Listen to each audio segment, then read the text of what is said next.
देखो बच्चों, question number 8 में क्या कह रहे हैं, ये कह रहे हैं कि ए बी सी डी एक ट्रेपेजियम है, ठीक है। ये कह रहे हैं इसकी जो देखो ए बी और सी डी इसकी पैरेलल साइड्स हैं, इसकी नॉन पैरेलल साइड्स कौन सी हैं, ए डी और बी सी, ये इक्वल हैं आपस में। तो प्रूफ करो कि एक साइक्लिक क्वाड्रिलेटरल, ये दोनों साइड्स तुम्हारी इक्वल है, ठीक है। तो पहले हम लिख लेते हैं यहाँ पे हमारे पास गिवन क्या है, ठीक है। गिवन है हमारे पास कि A D is equal to B C, ठीक है। और दूसरी बात क्या गिवन है कि A B is parallel to C D, ठीक है। ये तुम्हारे पास दोनों चीज़ें गिवन है, राइट। अब हमको प्रूफ करना है कि ये एक साइक्लिक क्वाड्रिलेटरल है, ठीक है। तो क्या लिखोगे, to proof that A B C D is a cyclic quadrilateral. अब साइक्लिक क्वाड्रिलेटरल में प्रूफ करने के लिए, साइक्लिक का मतलब क्या होता है कि सारे जो वर्टिसेस इस क्वाड्रिलेटरल के वो एक सर्किल पे लाई करें, ठीक है, क्लियर है। तो उसके लिए बच्चों हमें क्या प्रूफ करना है वो देख लेते हैं हम। तो बच्चों या तो ये प्रूफ कर दो कि जो ऑपोजिट एंगल्स है वो सेम है, तो मैं angle A plus angle C, same नहीं सॉरी, इन दोनों का सम 180 डिग्रीज है, ठीक। या फिर ये प्रूफ कर दो that angle B plus angle D ये 180 डिग्री है, ठीक है। ईदर ऑफ देम, एक भी प्रूफ कर दोगे तो तुम्हारा काम हो जाएगा। ये हमें प्रूफ करना है यहाँ पर, ठीक है, क्लियर है। तो बच्चों हम यहाँ पर ना थोड़ा सा कंस्ट्रक्शन कर लेते हैं, सही। कंस्ट्रक्शन क्या है कि हम ड्रॉ करते हैं डी ई, ठीक है। Draw D E perpendicular to A B, ठीक है, और C F perpendicular to A B. मैंने क्या करा, इन दोनों से परपेंडिकुलर ड्रॉप कर दिया, क्लियर है। अब देखो इससे फ़ायदा क्या होगा, अभी देखो आगे कैसे प्रोसीड करेंगे। अभी जो छोटे वाले दो ट्राइंगल है ना, मैं इनको कॉन्ग्रुएंट प्रूफ करती हूँ, ठीक है, क्लियर है। उससे देखते हैं कि क्या होगा, ठीक। तो देखो बच्चों, इन ट्राइंगल ए डी ई, ये जो ट्राइंगल है दो, and triangle B C F, ठीक है। इन दोनों ट्राइंगल में सबसे पहले हमको क्या पता है बच्चों, that A D is equal to B C, ये चीज़ गिवन है तुम्हारे पास, ठीक है। दूसरी चीज़ क्या गिवन है तुमको कि ये वाला एंगल 90 है, कैसे, क्योंकि हमने तो खुद ही ड्रॉ कराया है ना। तो मैं कह सकती हूँ angle E is equal to angle F, कैसे, ये 90 डिग्री हैं दोनों, ठीक है। तीसरी बात बच्चों हमको क्या पता है, यहाँ पर ये दोनों देखो पैरेलल लाइन है, तो पैरेलल लाइन का जो डिस्टेंस होता है वो हमेशा बराबर होगा, होगा नहीं होगा। ये दो पैरेलल लाइन है, इन दोनों का जो डिस्टेंस अगर ये 4 मीटर्स है तो ये भी 4 होगा ऑब्वियसली, ठीक है। तो मैं क्या कह सकती हूँ यहाँ से, that D E is equal to C F. क्यों, रीजन दो बच्चों, डिस्टेंस बिटवीन पैरेलल लाइन्स, ठीक है, वो सेम होता है, क्लियर है। तो यहाँ पे हम RHS रूल से ये क्या कह सकते हैं, that triangle A D E is congruent to triangle B C F, ठीक है। ए डी क्या है तुम्हारा, हाइपोटेन्यूज हो गया, this is right angle, this is side. So by RHS rule से हम क्या कह सकते हैं कि ये दोनों ट्राइंगल आपस में कॉन्ग्रुएंट है, क्लियर है। अब देखो बच्चों, मैं यहाँ से ये कंक्लूड कर सकती हूँ that angle A is equal to angle B by CPCT, होगा नहीं होगा, ठीक है। तुम इसको ले लो फर्स्ट इक्वेशन मानो, ठीक है, सही। अब मैं इसको रब कर देती हूँ, ठीक है, लेकिन हमें इसकी अभी मदद चाहिए होगी angle A is equal to angle B की, क्लियर है। अब आगे देखते हैं कि अब हमें क्या करना है। बच्चों ये देखो, फिर मैं CPCT से कह सकती हूँ ये एंगल इस एंगल के इक्वल है, तो मैं इस एंगल को 1 मान लूँ और ये जो अंदर वाला एंगल है इस एंगल को 2 मान लूँ, ठीक है।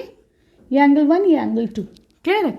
या फिर इधर लिख लेती हूँ एंगल ए डी ई बोल देते हैं, बात ही खत्म, is equal to angle BCF again by CPCT से हमने कह दिया कि अंदर वाले जो एंगल्स है ये दोनों भी सेम है, ठीक है बच्चों। अब देखो दो बच्चों का पैरेलल लाइन है, हाँ, सामने वाला एंगल देखो, ये दो पैरेलल लाइन है, ये एंगल अगर बच्चों 90 है तो ऑब्वियसली ये एंगल भी 90 होगा नहीं होगा, है ना। दोनों कोरस्पॉन्डिंग एंगल है, दोनों का सम 180 डिग्री होता है, तो अगर एक 90 है तो अगला भी 90 होगा, ठीक है। तो मुझको ये पता है कि ये एंगल तो बच्चों 90 ही है। देखो इससे क्या यूज़ होगा भी देखते हैं ज़रा सा। देखो अब मैं क्या करती हूँ, इस वाली इक्वेशन में मैं 90 डिग्री ही ऐड कर देती हूँ, adding 90 degrees to both sides. उससे क्या होगा भी देखते हैं ज़रा सा, angle ADE plus 90 degree is equal to angle BFC plus again 90 degrees, ठीक।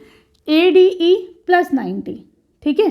तो मैं इसको टोटल क्या बोल सकती हूँ बच्चों, मैं कह सकती, मुझे पता है कि एंगल ADE प्लस एंगल, मैं इसको EDC लिख दूँ, EDC, क्योंकि मुझे पता है ये 90 डिग्री है, EDC 90 है कि नहीं। ऐसे यहाँ पर मैं बच्चों में क्या कह सकती हूँ, angle BCF plus angle FCD, ठीक है, क्योंकि ये these two angles are 90 degree, है ना। तो मैंने इसकी जगह ये लगा लिया। अब तुम देखो ये पूरा angle ADE plus angle EDC क्या बनेगा बताओ, ये बनेगा एंगल ADC, बना नहीं बना। ऐसे इधर आओ, ये पूरा angle BCF plus 90 degree FCD क्या बनेगा, ये पूरा बनेगा BCD, एंगल BCD, है कि नहीं। इसको मैं कह सकती हूँ एंगल D बोल दूँ, angle D is equal to angle C। इसको तुम मान लो अपनी इक्वेशन 2, ठीक है, क्लियर है। अब देखो बच्चों, हम अब अप्लाई करेंगे angle sum property of quadrilateral. वो क्या होती है, that angle A plus angle B plus angle C plus angle D है 360 डिग्री। क्या लगाया है मैंने, angle sum property of quadrilateral, ठीक है, क्लियर है। अब देखो यहाँ से मैं क्या कह सकती हूँ बच्चों, फर्स्ट में क्या था, तुम्हें एक चीज़ प्रूफ करनी थी, चाहे A प्लस C 180 प्रूफ कर लो, चाहे B प्लस D 180 प्रूफ कर लो, ठीक है। तो हमने बच्चों फर्स्ट इक्वेशन में क्या लिया था, हमारे पास आया था angle A is equal to angle B। First equation में यही तो आया था तुम्हारे पास। अब हम एक काम कर लेते बच्चों, हम इसको प्रूफ कर लेते A प्लस C के टर्म्स में ब्रेक कर लेते हैं इसको पूरे को, ठीक है। तो मैं कह सकती हूँ बच्चों यहाँ पर, बताओ B की जगह मैं क्या रख दूँ, मैं एंगल A ही रख दूँ, है कि नहीं। C की जगह C छोड़ दो, D की जगह फिर से C रख दो, कह सकते हैं कि नहीं कह सकते। इन सब का सम कितना हो जाएगा, 360।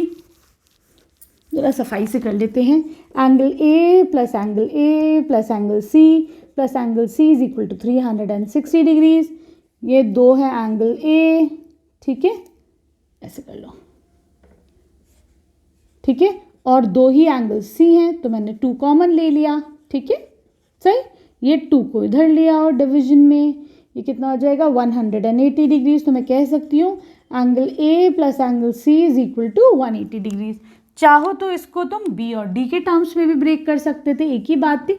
हमने इतना कर लिया, यही हमें प्रूफ करना था, ठीक है। तो क्या आया इससे हमारा, that yes ABCD is a cyclic quadrilateral, ठीक है। चाहो तो लिख दो आगे, this proves that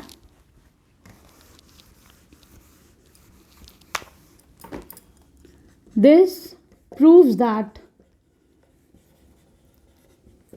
ABCD is a cyclic quadrilateral, ठीक है। Here we complete question number 8। अब आ जाओ क्वेश्चन 9 पर, ठीक है। बच्चों प्लीज़ वीडियो अगर पसंद आ रही है तो चैनल को सब्सक्राइब करना, एक अच्छा सा कमेंट ज़रूर कर देना।